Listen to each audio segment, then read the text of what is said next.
Bouleversement et soubresaut en République démocratique du Congo.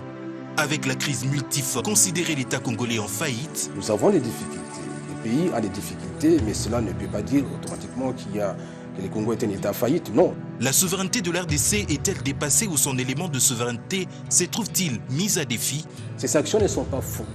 Quel est un héros d'un général dans une banque française peut constituer comme le motif pour la démocratisation du pays? Maître Paul Okito, invité de ITW.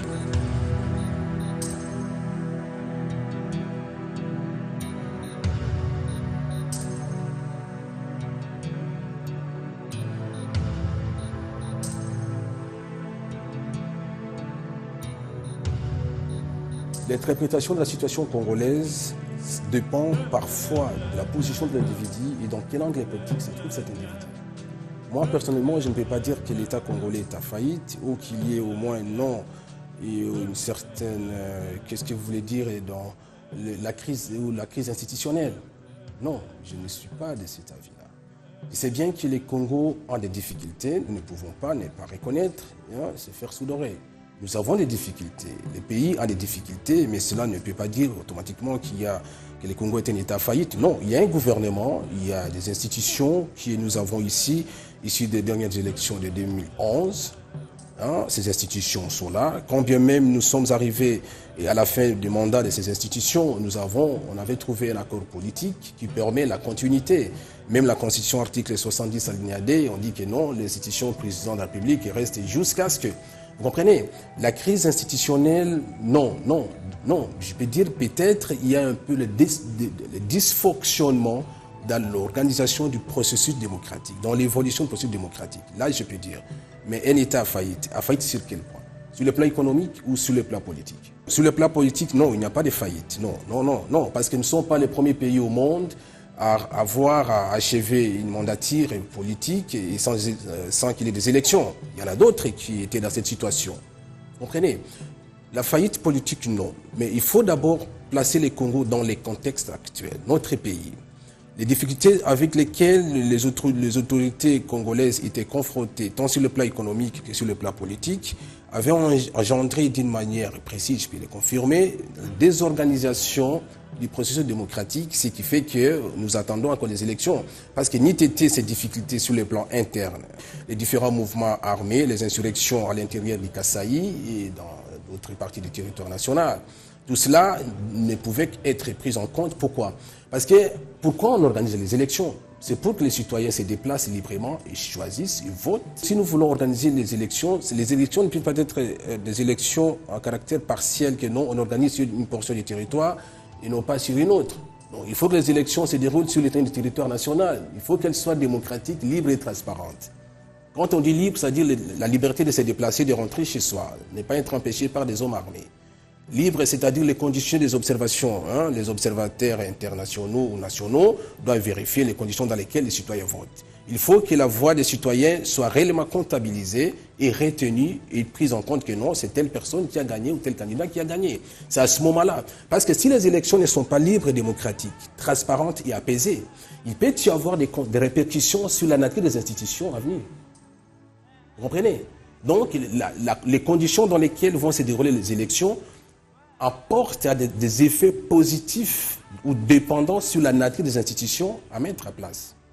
Donc l'État congolais n'est pas faillite, mais nous avons des difficultés et le gouvernement est en train de travailler dessus pour que même, d'une manière ou d'une autre, en fait, de trouver des solutions à l'ensemble de ces problèmes.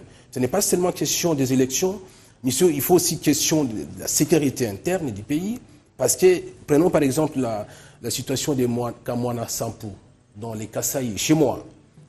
Ce sont des Congolais. Ils ont droit à voter, ils ont droit à choisir les électeurs qui doivent être élus, qui doivent être votés. Donc nous ne pouvons pas les priver des élections sous prétexte que non, parce qu'il faut organiser les élections à Kinshasa, parce qu'il y a la paix ici, et laisser les Congolais du Kasaï, que non, on va vous organiser les élections après 2 ans, après 3 ans. Non. Un État qui respecte ses citoyens doit permettre à ses citoyens de bénéficier de ses droits politiques à la même minute, au même moment et le même jour. Je ne suis pas de ceux-là qui pensent que non, le protectionnisme économique ou peut-être prendre des mesures de protection ou peut-être pour garantir les entreprises nationales ou non. Au contraire, le Congo doit s'efforcer comment trouver une place dans l'économie mondiale. Vous comprenez? N'oubliez pas que nous consommons ce que nous ne produisons pas et nous produisons ce que nous ne consommons pas. Vous comprenez? Donc, une économie extravertie comme la nôtre, parce que les matières premières qui sont extraites des minières des Kwilu dans les Kasaï ou dans les Maniema ou dans les Katanga, hein, ces produits, les prix sont fixés ailleurs. Hein, produits qui sont fraîchement sortis du sol, ce sont les vendeurs eux-mêmes qui fixent les prix. Vous comprenez? Ce qui entraîne comme conséquence que non, ils peuvent dire aujourd'hui les matins que non, tonne de cuivre c'est 100 € ou 100 $. Les matins c'est 80 $. Ça, c'est un manque à gagner considérable. Qu'est-ce que le gouvernement congolais peut faire? Au lieu de sortir, de dire que non, il faut fermer les frontières économiques pour... Non, c'est pas ça. C'est comment ajouter, comment créer de la valeur ajoutée sur nos matières premières, en fait que les importateurs, hein, ou les consommateurs occidentaux ne soient pas ceux qui ont le pouvoir de déterminer les prix d'achat de nos matières premières. La mondialisation, c'est un phénomène mondial. Ce n'est pas un phénomène seulement congolais. Toute l'économie est mondialisée.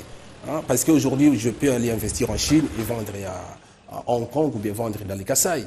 Donc, chaque État doit percer, doit chercher comment entrer dans ce système. Parce que ça devient irréversible. Et personne ne peut, même les Européens sont en train, avec les Macron et consorts, de prendre certaines mesures de protectionnisme économique. Ça ne passera pas. Parce qu'aujourd'hui, un consommateur, qu'est-ce qu'il veut? Un produit moins cher et fabriqué non loin de chez lui. Donc, qu'est-ce que nous devons faire pour stimuler la consommation locale? Qu'est-ce qu'il faut faire pour que les entreprises qui produisent localement, parce que prenons par exemple, j'ai vu dernièrement, le gouvernement congolais a pris une mesure sur les importations des diamants, des Kwilu, des Silou, hein, dans la région du Congo central. A pris des mesures comme quoi on ne peut pas importer les ciments en provenance des pays frontaliers parce qu'il y a un écart de 1 $. Hein, parce que les ciments importés se vendent 8 $ et les ciments congolais se vendent à non. Je trouve que cette mesure paraît être justifiée, mais elle est injustifiée. Pourquoi?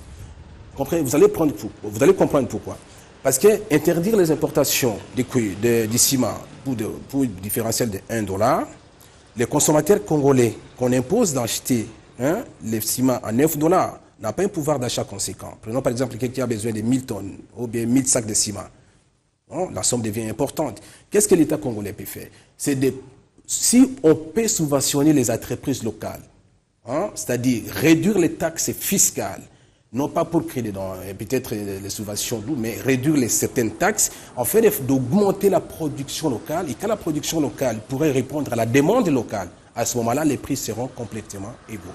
Avec les importations, et un importateur peut importer, mais il va trouver sur le territoire national que les mêmes produits sont fabriqués presque au même prix. Et ça va décourager les importateurs. Il faut savoir un peu faire un peu la part des choses. La démocratie politique, comme c'est ce système qui permet à chacun de se choisir qui il veut et voter et de s'exprimer. Oui, certes, la démocratie, le système politique peut avoir une influence sur la démocratie, peut dépendre du système économique. Vous allez comprendre. Parce que ici, chez nous, nous avons toujours tendance à penser à résumer la démocratie, à réduire la démocratie à la procédure électorale, ou processus électoral, ou d'aller voter. La démocratie, c'est un régime de responsabilité. Transparence et responsabilité dans la gestion de la chose publique. Si réellement nous sommes un État démocratique, les responsables politiques, c'est-à-dire ceux qui ont reçu un mandat politique, et qui sont les gérants de la société, ils gèrent quoi? Ils gèrent l'économie. Parce qu'ils prennent des décisions économiques, ils gèrent les banques, ils gèrent ceci, ils gèrent cela. Si réellement nous avons un système démocratique qui doit avoir une influence sur le système économique, il faut permettre que la gestion économique de la société soit aussi basée sur les règles démocratiques. Que ce soit dans la nomination des représentants des entreprises, que ce soit la nomination des DG ou des DG des entreprises, il faut permettre à ceux-là, à ces travailleurs qui gouvernent, qui sont dans ces entreprises para-étatiques ou étatiques, de voter les responsables, les dirigeants de ces sociétés. Et non pas de les laisser nommer par les pouvoirs politiques, parce qu'il peut y avoir une influence. Et quand l'influence politique domine sur la gestion économique, ça entraîne comme conséquence la corruption. Comprenez? Prenons par exemple le cas d'une société, je peux vous donner l'exemple d'une société comme OGEFREM. Si vous demandez au travail de l'OGEFREM que non, nous allons passer aux élections pour voter les directeurs généraux de l'OGEFREM, la personne, c'est une forme de démocratie participative. Qui réduit au niveau de l'entreprise. C'est-à-dire les citoyens, ceux qui gouvernent, ceux qui travaillent à l'entreprise, s'expriment pour désigner, pour choisir celui qui doit représenter l'entreprise. Et la personne qui sera désignée doit être celui qui réellement reflète soit les compétences, l'honnêteté ou la transparence. Aujourd'hui, les moyens qui va défier les États-nations ou les États qui étaient claqués dans la notion de souveraineté, je dois contrôler tout et je dois surveiller tout, c'est dépassé. Prenons par exemple les phénomènes avec les connexions Internet et les échanges de moyens de communication informatique. Vous comprenez? Bon, aujourd'hui, qu'est-ce que les États peuvent faire? Prenons par exemple la situation du Congo. Hein? La situation du Congo. Peut-être parce que le phénomène n'est pas encore un peu amplifié au Congo, mais dans d'autres nations comme la France. On parle de l'économie numérique. Vous pouvez vendre les produits sans passer par ni douane ni taxe. C'est-à-dire que de chez vous, vous mettez juste l'enveloppe.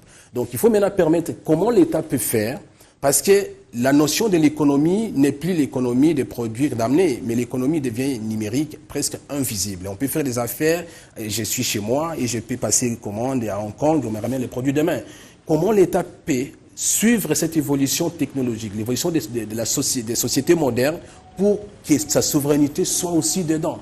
Quels sont les moyens que l'État peut avoir aujourd'hui, les centres de contrôle numérique, pour contrôler les ventes et les achats par Internet et via les réseaux sociaux, pour que la notion de la souveraineté, qui est comme le pouvoir de contrôler, ne soit pas échappée par les mécanismes informatiques ou les moyens informatiques que nous avons aujourd'hui? Monsieur le Président, la Charte des Nations Unies nous impose des obligations dont le respect conditionne l'émergence d'un monde meilleur. C'est la raison pour laquelle la République démocratique du Congo maintient le dialogue stratégique avec les Nations Unies sur l'avenir de la MONUSCO, conformément à la résolution pertinente du Conseil de sécurité des Nations Unies. Cette revue stratégique devra déterminer le rythme de réduction de la force de la MONUSCO jusqu'à son retrait total. Pourquoi l'ONU a été créée en 1945? C'est pour qu'il y ait la paix dans le monde. C'est suite au constat de la Deuxième Guerre mondiale, la destruction de l'économie mondiale, que les grandes puissances de l'époque ont trouvé bon que non, nous devons créer cette organisation internationale pour qu'il n'y ait plus la guerre, c'est pour qu'il y ait la paix. C'est-à-dire parmi la mission principale des Nations Unies, c'est prévenir, maintenir la paix dans le monde. C'est la mission. Mais nous sommes rendus compte, vous comprenez, que la mission qui est primordiale des Nations Unies, maintenir la paix, rétablir et maintenir. On rétablit si la paix n'y est pas, hein, on maintient si la paix voulait donc. Mais aujourd'hui, on se rend compte que les Nations Unies ou la mission des Nations Unies au Congo, je prends du Congo, que les Nations Unies a failli à cette mission. Prenons par exemple notre situation au Congo. Depuis quelle année nous avons la MONUSCO, il y a des dénominations qui changent. MONUSCO, tout ça, avec des hommes en uniforme, des blindés, tout consort pour rétablir la paix dans la région du Grand Lac. Est-ce qu'avons-nous totalement la paix? Est-ce que la mission des Nations Unies peut aujourd'hui dire que non? Pendant 18 ans, le Congo a été... Parce que les Nations Unies ont été filtrées par des rapports entre les grandes puissances. Par les rapports, il y a la guerre à l'intérieur de cette institution, c'est-à-dire les grandes puissances contrôlent le monde au travers de cet organe, de cette organisation internationale. Prenons par exemple le cas du Congo. Bon, toutes les résolutions qui ont été prises par cette organisation internationale, condamnant la paix, condamnant l'agression, condamnant ceci, condamnant cela, la RDC a été agressée. Est-ce que ces résolutions ont été appliquées? Non. Est-ce que réellement la paix que nous avons espérée, que non les casques bleus qui sont juste à côté de nous, est-ce que réellement nous avons la paix totale dans la région ou dans les régions où l'on trouve cette mission? Non. Cela veut dire que non, cette organisation, au jour d'aujourd'hui, n'assure plus ses fonctions, n'assure plus sa mission principale qui est celle de maintenir la paix ou de rétablir la paix. Il faut voir au niveau régional ou au niveau africain quelle forme d'organisation régionale ou africaine que l'on peut avoir parce qu'en tant qu'humains, nous devons toujours nous attendre qu'il y aura toujours des conflits entre les États. Parce que nous avons des intérêts différents. Les États ont des intérêts divergents et différents. Il y aura toujours des conflits. Donc il ne faut pas totalement aujourd'hui faire... cet espoir que non, avoir cet espoir que non, Nations Unies viendra peut-être rétablir la paix. Non, il faut voir comment créer d'autres organisations régionales ou d'autres organisations régionales pour quand il y a naissance des conflits, comment créer pour déconflictualiser ces régions par d'autres mécanismes. Ce n'est pas nécessairement par la présence des hommes en uniforme. Hein, et puis créer des conférences d'échange, de prévenir. Il y a des conflits locaux, hein, comme dans la région du Grand Lac, entre de telles tribus, telle ethnie. Comment prévenir ces conflits? Mais si nous pensons que les Nations Unies viendra les saluer pour le Congo, pour l'Afrique, peut-être on s'est trompé et on commence à comprendre que l'inefficacité de la présence de cette mission ne peut que pour moi, on peut demander aujourd'hui le départ de ces hommes. Le mandat de la mission est de contribuer à accompagner le peuple congolais sur la voie de la paix, de la stabilité et du développement. Une fois que le Conseil de sécurité estimera que ce mandat a été accompli, il se prononcera pour le départ de la mission. Nous sommes un État, vous comprenez? Nous avons, comme je l'avais toujours dit, d'abord je salue de passage son Excellence Léonard Tchiombe Tondo, qui fait un travail remarquable de diplomatie très active, qui réveille un peu les consciences nationales. L'Union européenne, c'est quoi, monsieur? Cette association d'États. Vous avez compris maintenant, mais il y a certains pays qui commencent à sortir. La Grande-Bretagne a dit non, je dois quitter. Cette association d'États ne peut pas aujourd'hui se prétendre ou se doter de ce pouvoir que non, nous allons rétablir, maintenir la paix et la démocratie au monde. Non, ce sont des États qui sont là, ils cherchent à protéger leurs intérêts en dehors du continent européen. Ils sont là, c'est juste, prenons par exemple la Belgique. La Belgique a besoin d'avoir encore une influence très considérable au Congo. Et qu'est-ce que la Belgique peut faire? C'est de passer derrière l'Union européenne, les sanctions, ceci, cela, pour faire fléchir les pouvoirs de Kinshasa, pour que les autorités politiques congolaises se mettent encore à genoux pour dire que non, Belgique, qu'est-ce qu'il faut faire?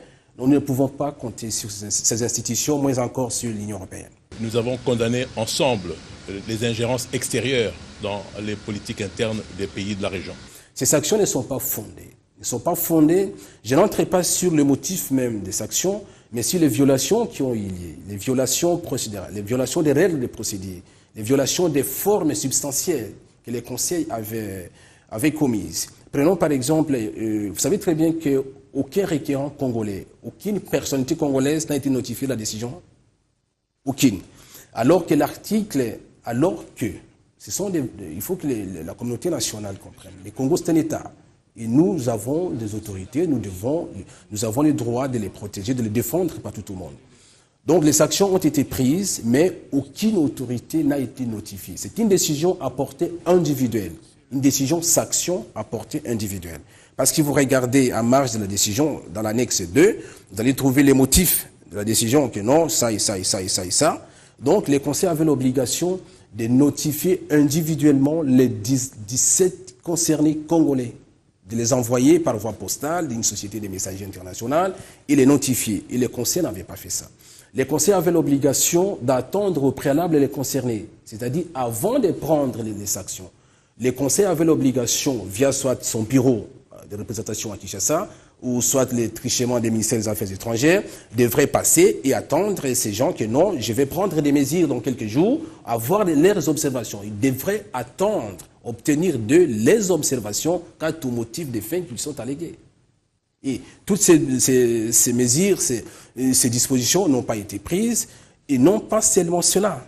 Parce que si les conseils, tel que la décision a été motivée, ça et ça et ça et ça, les conseils devraient prouver les preuves par lesquelles les décisions ont été fondées, ont été prises. Parce que s'il n'y a pas de preuves, ce sont des allégations du farfellisme pur et simple.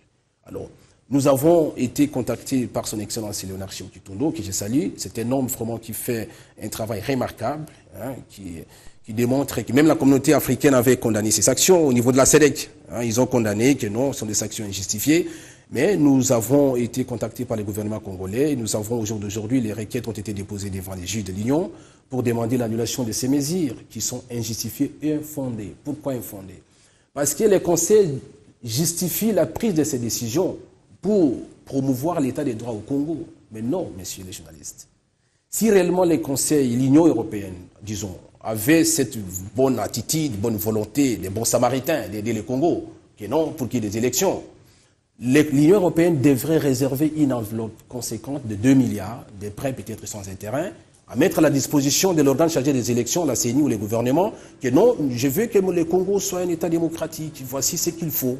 Parce que nous manquons de l'argent, voici ce qu'il faut pour aller aux urnes. Et ça ne sert à rien de prendre une mesure, de bloquer les 1 euro d'un général. Quel est le 1 euro d'un général dans une banque française, puis constitué comme le motif pour la démocratisation du pays? Vous allez comprendre ce sont des décisions à vocation politique qui ont été influencées par les nations européennes, en l'occurrence la Belgique, qui avait passé par les trichements de ces institutions pour contrôler les gouvernements congolais. Bon, Dieu merci parce qu'il y a au moins encore la justice en Europe. Hein, et nous sommes devant les instances et nous en sommes conscients et certains et précis que les juges de l'Union pourraient annuler ces décisions.